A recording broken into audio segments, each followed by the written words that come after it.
básicamente todo un desastre de persona.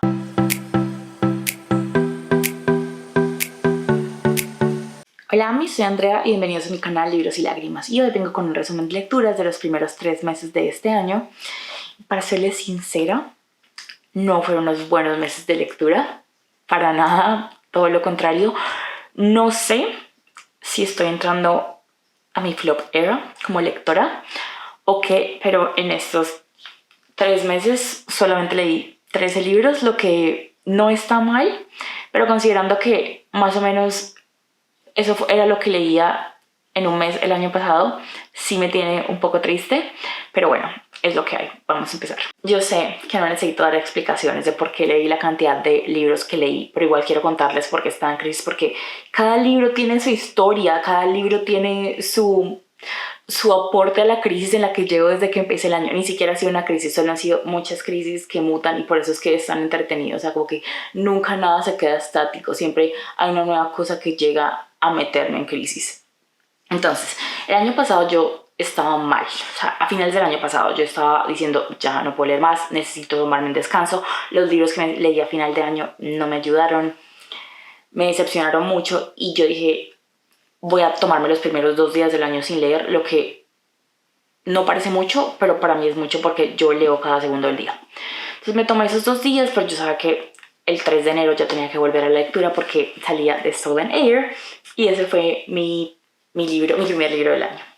Este libro es el nuevo libro de Holly Black, de Elfhame. Es una nueva serie y sigue a Oak, el hermano de Jude, pero también sigue a otro personaje que tenía un rol bien rebuscado en los libros del Príncipe Cruel. Pero este libro me gustó muchísimo. Para mí fue 4 estrellas. Yo no le tenía tanta fe. Yo decía, probablemente sea bueno porque es de Holly Black, porque es en Elfhame y probablemente si no es bueno igual lo voy a disfrutar. Pero más que nada me superó mucho las expectativas. No pensé que iba a encariñarme tanto con los personajes, no pensé que iba a meterme tanto en la historia. Y de verdad es un libro que disfruté un montón, no puedo esperar al segundo libro. Y creo que se nota mucho que Holly Black entendió las cosas que de pronto no hizo tan bien al final del libro anterior, de La Reina de Nada. Y dijo, voy a ampliar la historia y voy a hacerla con otros personajes. Y creo que lo hizo fantástico. Creo que este libro tiene mucho potencial. El segundo tiene muchísimo potencial de darle no solo un cierre a Elfhame, sino de terminar esta historia de Jude y de Cardan y de otros personajes de una forma que de pronto sea un poco más... Es que no quiero decir justo porque siento que el final de La Reina de Nada es bien justo, sino más que me dé un cierre mejor. Entonces, si no se han leído The Stolen Air y no están tan seguros de si vale la pena seguir con estos personajes, se los juro que van a llevarse una sorpresa muy grata. Y bueno, todo eso perfecto, hermoso. Esos días que leí este libro fui muy feliz. Pero luego salí y tomé una de las peores decisiones de mi vida, o sea, de las cosas de las que más me arrepiento. Yo puedo decir que es porque no puedo boletearme así en internet. O sea, yo sé que ustedes extraños en el internet, que amo, no van a creer que es grave, pero la gente en mi vida real sí va a saber que es grave, entonces no puedo decirlo. El caso es que la embarré muy duro, muy duro. Y esa embarrada coincidió perfectamente con el día después, con el día antes de que me terminé Dickinson, la serie. Entonces me volví nada. Solo estaba muy arrepentida por lo que había hecho y estaba muy triste porque se había acabado Dickinson y luego Gracie Abrams sacó Where Do We Go Now y mi respuesta a toda esta crisis y remolino emocional en el que estaba fue volver a leerme los poemas de Emily Dickinson. Entonces ese es mi segundo libro, los poemas completos de Emily Dickinson. Pero eso no me ayudó nada, o sea, yo solamente escuchaba esa canción de Gracie Abrams, lloraba, leía los poemas de Emily Dickinson y yo sentía que ya no podía más, pero tampoco podía parar.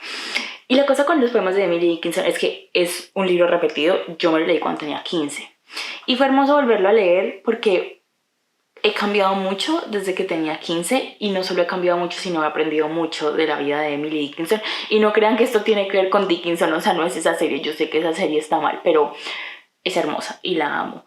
Y fue hermoso para mí darme cuenta que los poemas que fueron mis favoritos cuando tenía 15 años ya no eran mis poemas favoritos y que había cambiado tanto. Después mi tercer libro fue Spare, del libro del príncipe Harry. Qué porquería, o sea, ¿qué más puedo decir? Qué porquería, o sea, en verdad, si tienen la oportunidad de leerse el libro del príncipe Harry, desaprovechenla porque es un asco. Lo odié, le di, creo que fueron una estrella o 2.5 estrellas, ya ni me acuerdo, pero hice todo un video sobre eso. Y, y fue bien interesante porque luego me puse a hablar de eso en TikTok y me cayó mucho hate, pero todo bien porque esa gente no me paga el arriendo ni nada. Pero qué oso el príncipe Harry escribiendo todo eso. No, we don't stand. Luego me repetí los primeros dos libros de las Towers. Nada que decir ahí, o sea, ya eso está en sus videos respectivos. Todo bien, pero el problema fue cuando llegué a Shane of Thorns y mi vida colapsó porque Shane of Thorns fue horrible, fue injusto y pues si quieren, si no han visto mi video hablando sobre Shane of Thorns, ahí está, blog y video. Pero el problema con esto fue que Shane of Thorns me dejó en otra crisis. O sea, yo ya había superado mi primera crisis de todo lo que le embarré y toda esa vaina. Pero entonces me dejó en una crisis muy grave, no solamente porque fue muy triste lo que pasó aquí, sino porque, ¿cómo lo digo? Sin que se preocupen por mí o que YouTube como que me flaguee el video. Yo esperé este libro 10 años, ¿no? O sea, yo desde que tenía 15 años, yo, o sea, todo lo que hice, siempre que la vida se puso difícil, yo decía, ok, todo va a estar bien porque yo voy a saber la verdad de todo en Shane of Thorns. Y luego eso no pasó. Entonces, más que nada yo me decía cómo es posible que haya vivido 10 años en vano. Es que, no sé, o sea, yo no podía, o sea, yo lloraba todo el día. Como que la única forma que logré salir de ahí fue gracias al delirio, fue creándome una realidad alternativa en donde nada de lo que vimos en este libro pasó realmente. Y a pesar de que yo sé que eso no está bien, no me importa. No me importa porque es que, ¿qué más voy a hacer? O sea, Gaston de Clare vaya a hacer un libro re mediocre. Además, no me acuerdo ni cuánto le puse, creo que fue 3 estrellas. Bueno, esta vieja vaya a hacer un libro re mediocre. O sea, ¿yo por qué le voy a tener que poner atención a ella? O sea, prefiero 1000 veces vivir en el delirio.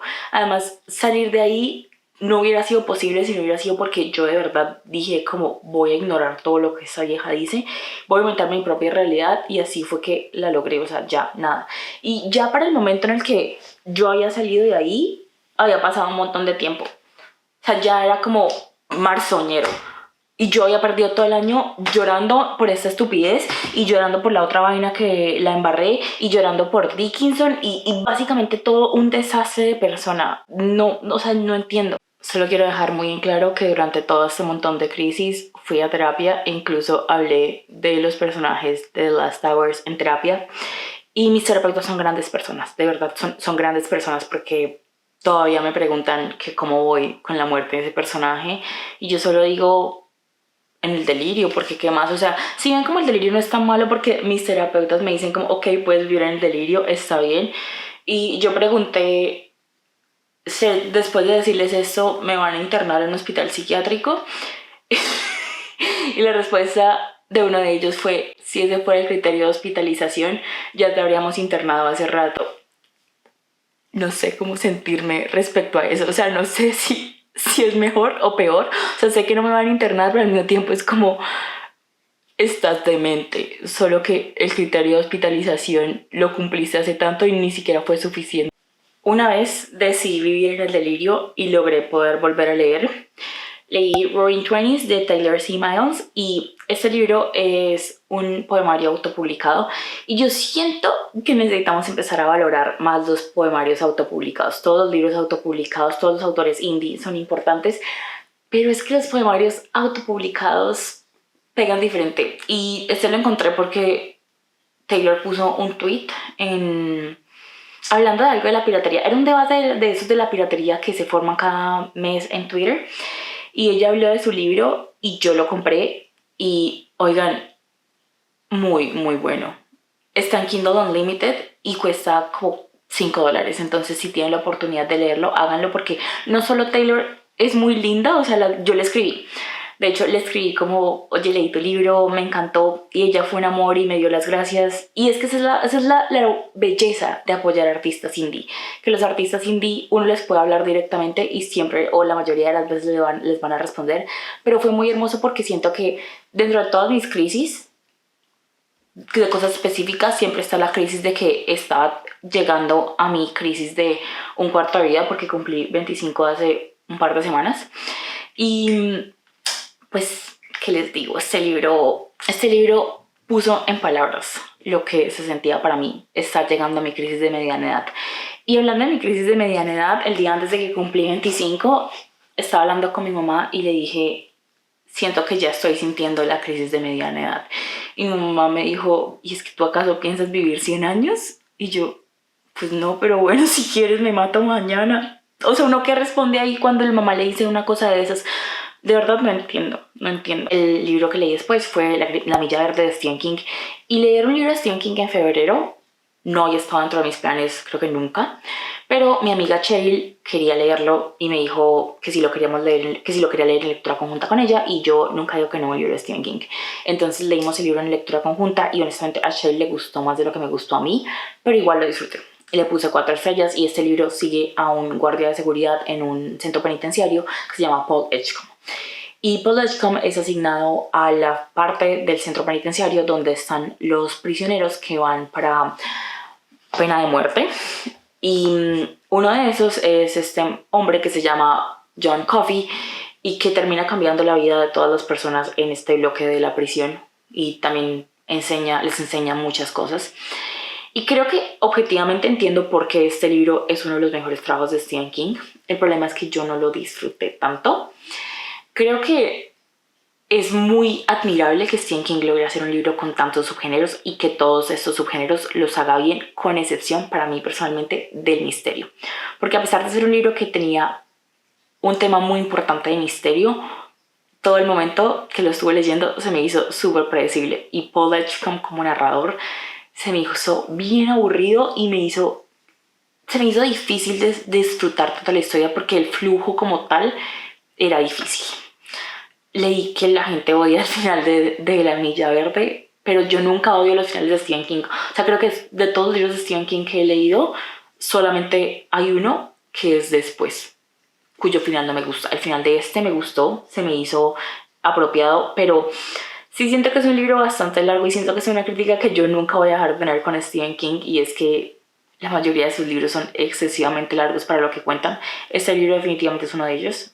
La historia habría podido ser más corta y creo que si hubiera sido más corta la habría disfrutado mucho más, pero en general creo que si son de las personas que quieren leer Stephen King pero no están tan emocionadas por toda la parte de terror, es un excelente lugar para empezar. Después leí Shine Your Icy Crown de Amanda Lovelace. Este fue un poemario y yo en gran parte había dejado de leer poemarios de este tipo y más que nada había dejado de mencionarlos en los resúmenes de lectura, pero ese sí tengo que mencionarlo porque tengo muchas cosas que decir y todas son malas. Y la cosa con Amanda Lovelace es que ella o hace las cosas muy bien o hace las cosas muy mal.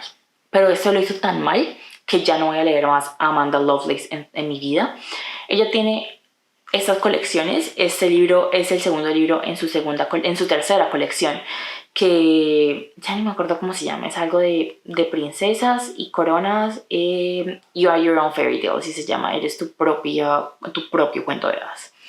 Y este libro fue horrible. O sea, de todo corazón, se los juro, que yo creo que este libro debió quedarse en los borradores de Tumblr donde fue ideado.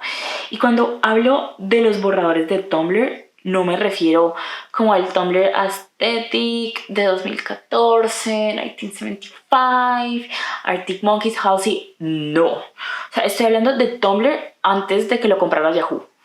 O sea, todos esos poemas parecían frases motivacionales, clichés, no aportaban nada interesante pasaba detrás de ellos. O sea, siento que más que nada cero esfuerzo fue puesto en este libro, y es algo de lo que yo hablo mucho en mi canal, y es que a mí no me molesta como tal los libros malos, sino que lo que más me da rabia es cuando un libro es mediocre, y este libro es sumamente mediocre. Es que, ay no, o sea, se los juro que yo no entiendo, o sea, siento que el daño que le ha hecho Rupi Kaur a la poesía moderna nunca va a ser sanado por nada. O sea, hasta que pasen la suficiente cantidad de años para que todos los libros de Rupi Kaur sean enterrados, ni siquiera así, porque ni siquiera se van a descomponer. Entonces nunca va a servir. Simplemente tenemos que aceptar que vivimos en un mundo post influencia de Rupi Kaur y que la Tierra nunca va a sanar de este daño. Pero siento que hay gente que rayos de luz en eso, y como por ejemplo ahí están Taylor C. Miles. Entonces, si ven un libro de Amanda Lovelace, no lo hagan, no lo compren. Busquen un artista, bueno, un poeta indie, porque se los juro que ese poeta indie, no me importa el que sea, va a ser 10.000 veces mejor de lo que está haciendo Amanda Lovelace, que es una basura completa. Después leí Esos afectos voraces de Carolina Cortés Severino y Laura Quintana. Este libro fue un regalo de una de mis mejores amigas cuando me gradué, y es básicamente epistolar. O sea, son puras cartas de las autoras la una entre la otra, y me gustó mucho porque tratan temas muy interesantes, y no solamente muy interesantes, sino que son temas que me transportaron a momentos. Entonces, por ejemplo, hablan de la pandemia, del encierro, del paro que hubo en Colombia en 2021, y acordarme de todas esas cosas me hizo pensar mucho, me hizo reflexionar mucho. Le puse 4 estrellas porque realmente mi única crítica a este libro es que no decía la fecha en la que estaban hablando de eso. O sea, solamente uno sabía de qué estaban hablando porque ellos hablaban y decían como, hoy es como, llevamos como 2 semanas encerrados en cuarentena, o hay paro o cosas así, pero fecha como tal no había, y eso siento que me habría gustado más, y sobre todo me habría gustado saber quién estaba escribiendo la carta a la otra, porque nunca decía, o sea, nunca decía como con cariño Laura, o con cariño Catalina, o lo que sea. Entonces realmente yo no sabía qué estaba diciendo la una y cuáles ideas eran de cada una, y yo siento que es bastante importante porque estas dos vagas son súper estudiadas. Entonces siento que saber cada una qué era lo que decía desde sus estudios y las cosas que viven y las cosas que ejercen era importante para mí, y desafortunadamente no lo tuve en el libro, entonces me dejaron queriendo más. Siento que es una cosa que perfectamente en otras ediciones se puede arreglar, entonces si este libro llega a tener una segunda edición, definitivamente deberían pensar en incluirlo porque sería mucho mejor para el lector. Luego leí Neoliberalismo Sexual de Ana de Miguel. Este libro es una crítica al feminismo liberal y a toda la idea de la libre elección que está detrás de esto, de que las mujeres se empoderan al vender su cuerpo, y habla más que nada de la mercantilización del cuerpo de las mujeres y cómo este solamente es otra forma de opresión, a pesar de que nosotros hemos tenido esta idea de que mi cuerpo, mi elección. Entonces critica el feminismo de elección y cómo eso termina simplemente sirviéndole al patriarcado y al capitalismo, y realmente no ayuda a liberar a las mujeres. Este libro en general me gustó, le puse 4 estrellas, y es de esas cosas donde yo creo que es un libro muy bueno, a pesar de que no estoy de acuerdo con todas las cosas que la autora dice. Hay varios puntos en donde difiero desde la perspectiva de ella, pero creo que es un libro súper importante, y creo que es el valor de las escrituras feministas, que así uno no esté de acuerdo con todo lo que dicen, es importante tener esa perspectiva, y esa perspectiva es vital para la lucha que se está dando desde el feminismo. Oigan, no vengo acá como desde hace mes y medio, y está lleno de pelos de gatos porque a mis gatos les encanta dormir en esta biblioteca, y yo no soy alérgica al pelo de gato, pero el polvo y el pelo me está molestando mucho hoy, entonces por eso es que no puedo dejar de rascarme la nariz. Pero bueno, luego leí La mitad evanescente de Brit Bennett. Este libro yo juré que iba a ser mi primer 5 estrellas del año, estaba muy convencida, pero luego no pasó, pero me gustó muchísimo. Este libro sigue a un par de gemelas, Estela y Desiree, y ellas viven en un pueblo negro, mayoritariamente negro, en el sur de Estados Unidos, durante toda la época dura del movimiento por los derechos humanos y por los derechos civiles en Estados Unidos. Entonces, este pueblo tiene la particularidad de que, a pesar de que es mayoritariamente negro, todo el mundo es obsesionado con ser negros blancos, o sea, con lo clara que es la piel y todo eso, y Estela y Desiree viven una vida muy difícil, entonces en un punto deciden escapar. Y después de que escapan, las vidas de ellas cogen dos caminos diferentes, de manera que Estela va y vive su vida como una mujer blanca y Desiree continúa viviéndola como una vida, como una mujer negra. Y nos cuenta la historia de ellas a través de los años y qué pasa en sus vidas después y cómo cada una asume su papel y se presenta al mundo. Es un libro bastante complejo, pero muy, muy bueno y es tan enriquecedor ver a personajes de este tipo. Me gustó muchísimo. Mi único problema realmente fue el final. Pasó algo al final que ni siquiera fue de la historia como tal, sino fue de la narrativa, que me molestó tanto que le bajé la calificación.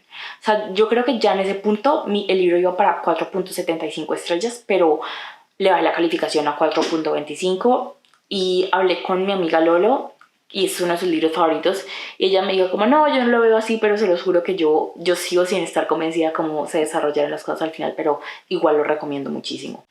Y después de que leí The Vanishing Half fue que todo se desmoronó. Y todo pasó porque me fui a Bogotá porque tenía muchos conciertos. Entonces fue un gran mes en ese aspecto. Entonces muchos conciertos iba a suceder porque llevaba mucho tiempo sin ver a mis amigos. Entonces me la pasé en eso y no tenía tanto tiempo de leer. Además salió la serie de Daisy Jones and the Six. Y lo más importante, salió la segunda temporada de Shadow and Bone. Y ustedes saben cómo soy yo con el Grishaverse. Entonces no solamente me desgasto un montón de tiempo, me he desgastado y he pasado un montón de tiempo repitiéndome Shadow and Bone porque Netflix me la quiere quitar y yo no me voy a dejar quitar la cosa más importante que tengo, que es Nikolai Lanzov. Entonces he estado viendo mucho Shadow and Bone y de la misma forma que he estado viendo mucho Shadow and Bone, me la paso leyendo fanfiction del Grishaverse. Pero no es como nada absurdo, o sea, no es como una cantidad absurda de fanfiction, sino es la misma cantidad de fanfiction que siempre leo, con la diferencia de que ya no tengo tiempo de también leer esos libros, entonces le doy prioridad al fanfiction. Porque ese es el problema. La vida era más fácil cuando yo no era una esclava del capitalismo, porque ahora trabajo, termino de trabajar, voy al gimnasio, y después de que voy al gimnasio ya estoy tan cansada que leo como 2 páginas de un libro y luego solamente leo fanfiction hasta la madrugada, lo cual es un problema que estoy tratando de cambiar y que me dije, ok, ya, no más, voy a leer libros normales otra vez. Y empecé y hoy encontré un fanfic de 55.000 palabras de Kat Brecker y Inês Gaffa en una cafetería y además es fake dating. Entonces no esperen que vuelva a los libros por ahora porque no va a pasar hasta que me termine ese fanfic.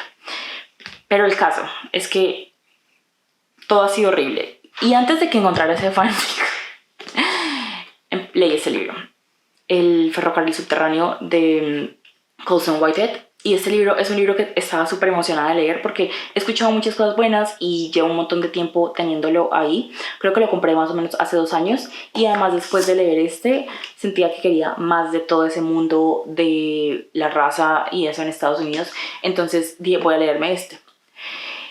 Y todo iba bien, o sea, se los juro que las primeras 30 páginas fueron perfectas. Y luego llegó mi amiga Lola a mi casa a ver Daisy Jones and the Six y me dijo, ¿qué tal ese libro? Porque he escuchado muchas cosas malas. Y ahí ya todo fracasó. Porque entre eso y mi amor por el Grishaverse era muy difícil leer el libro. Además de que siento que a pesar de que la historia que ellos estaban contando era muy buena, nunca pude conectar con los personajes porque había muchos personajes. Y yo sé que en parte pues es sobre eso porque el libro es un libro sobre 2 esclavos, Cora y César, y ellos están escapando hacia la libertad por medio del ferrocarril subterráneo.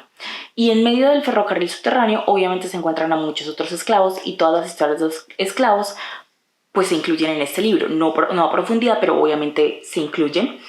Pero entonces como son tantas, es muy difícil establecer una conexión con los personajes y es muy difícil seguirle sí, como el hilo a todo ese montón de personajes, entonces eso lo hizo muy difícil para mí.